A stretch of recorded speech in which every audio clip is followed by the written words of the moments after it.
berapa? Bisa 30-an juta ya untuk minjam SKA-nya. Yang nantinya di dalam pelaksanaan kita tidak pakai. Itu loh maksudnya Bapak tadi kan. Ini Bapak ini menyentil ini semua ini supaya bangkit kita ini. Ya, ini problem. Tapi apa mau kita katakan? Kita tidak sampai menjangkau ke sana. Tetapi masalah ini sebenarnya Pak Dirjen kita sudah mengetahui ini. Nah, tapi bagaimana kita masuk ke sana? Ke depan ini, nah ini dia.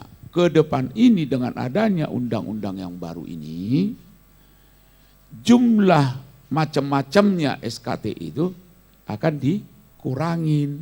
Nah, gitu loh.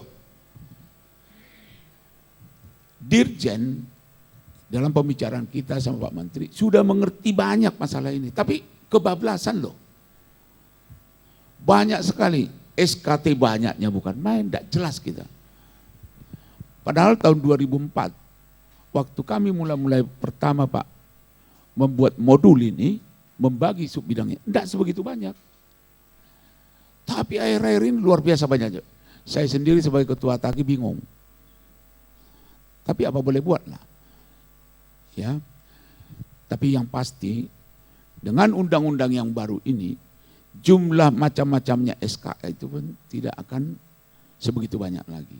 Itu kira-kira Pak menjawab tadi bahwa itu semua kalau banyak-banyak SKA biaya tinggi kan Pak.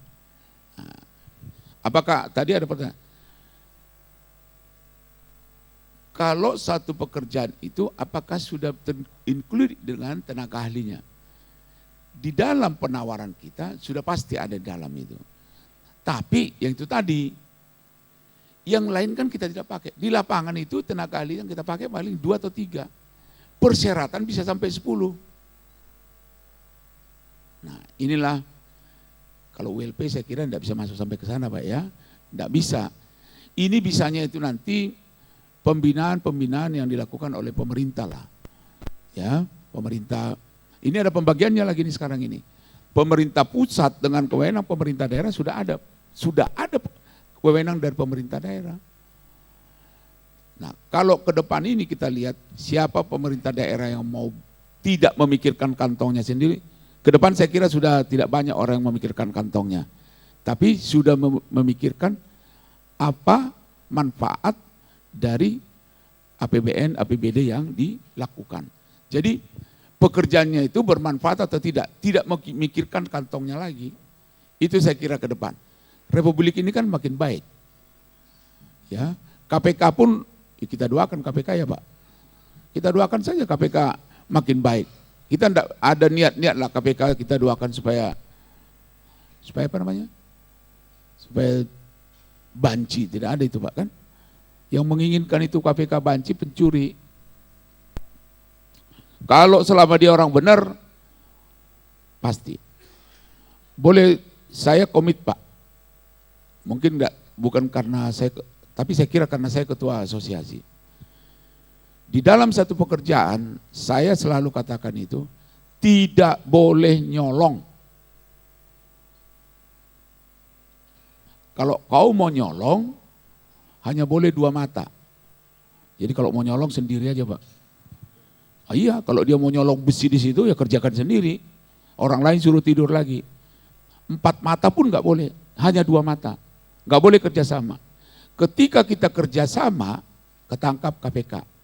Itu kalau jadi saya kira pancingan dari Bapak tadi, Pak siapa jenenge Pak? Pak Joni, Bapak sudah membuat letupan ini untuk nyampe. Ya Bapak kata-kata tidak perlu dijawab lah. Tapi ternyata pancingan itu luar biasa Pak. Terima kasih Pak Joni. Terima kasih. Baik, saya kira sudah cukup. Saya hanya memberikan beberapa catatan. Yang pertama untuk teman dari Kulon Progo. Sekarang ini kan zamannya sharing ekonomi. Jadi kita tidak perlu investasi. Kalau investasi itu ada risiko investasi. Banyak teman-teman yang bergerak di stone cluster, ada beberapa yang sudah mau dijual. karena juga tidak siap untuk modal kerjanya. Jadi fokus saja pada konstruksi, kita bermitra dengan supplier-supplier. Saya kira akan lebih menguntungkan, tidak ada risiko investasi. Yang kedua, Undang-Undang 2 tahun 2017 ini, itu ingin menggeser bisnis jasa konstruksi itu dari proses lobby di kafe, di karaoke, di tempat golf, di padang golf, itu menjadi bisnis yang profesional. Nah, karena itu dampaknya adalah dari manual menjadi elektronik, sehingga terjadi efisiensi dalam proses dan efisien dalam hasil. Dan saya ingin melihat ada beberapa kontraktor yang sudah memilih daya saing regional, paling tidak. Jadi yang beroperasi tidak hanya di kandang sendiri, di DIY, tapi sudah meluncur ke provinsi lain. Syukur nanti bisa memasuki pasar MEA itu. Yang terakhir saya kira catatan penting untuk dipikirkan dalam satu diskusi yang intens, soal tenaga ahli ini loh. Jadi biasanya peraturan itu hanya untuk kita diajari ngapusi pseudo ahli, jadi seolah kita punya ahli, tapi sebenarnya tidak, ahli itu cuma nama saja, jadi apa gunanya? Jadi kalau kita ingin menjadi profesional, ya ahli itu terjun di dalam perusahaan itu. Dan ahli itu yang sesuai yang diperlukan saja, jangan berlebihan. Jadi antara ideal dan aktual itu sangat jauh berbeda. Jadi lalu memberikan dampak sebagai semacam bubble construction ya. Saya kira itu yang terakhir, training akan jadi pegadaian rumah ULP bersama Gapensi Ataki untuk segera diadakan agar memiliki pemahaman yang sama. Jadi pertanyaan-pertanyaan yang berkembang di sini ini sudah akan terjawab di sana. Saya kira itu catatan saya, bukan simpulan.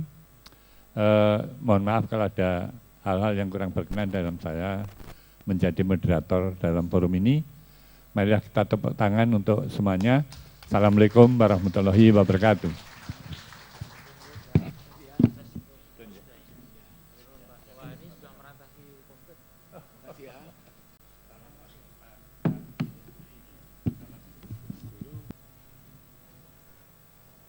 Terima kasih kepada Bapak Hari Dendi, Bapak Insinyur Manohara R. Siahaan, Manahara, mohon maaf Pak. Baik, terima kasih kepada Insinyur Manahara R. Siahaan. Terima kasih juga kepada Bapak Antonius Baroto SE, dan terima kasih kepada Dr. Engineering Insinyur Widodo Brotowiyono MSc. Setelah ini hadirin dipersilakan untuk menikmati hidangan makan siang karena acara hari ini telah selesai. Saya Hana Kosim dan juga Bapak Gianto mewakili seluruh panitia mengucapkan terima kasih atas kehadirannya pada hari ini. Mohon maaf jika ada kesalahan kata maupun perbuatan yang kurang berkenan. Terima kasih dan wassalamualaikum warahmatullahi wabarakatuh.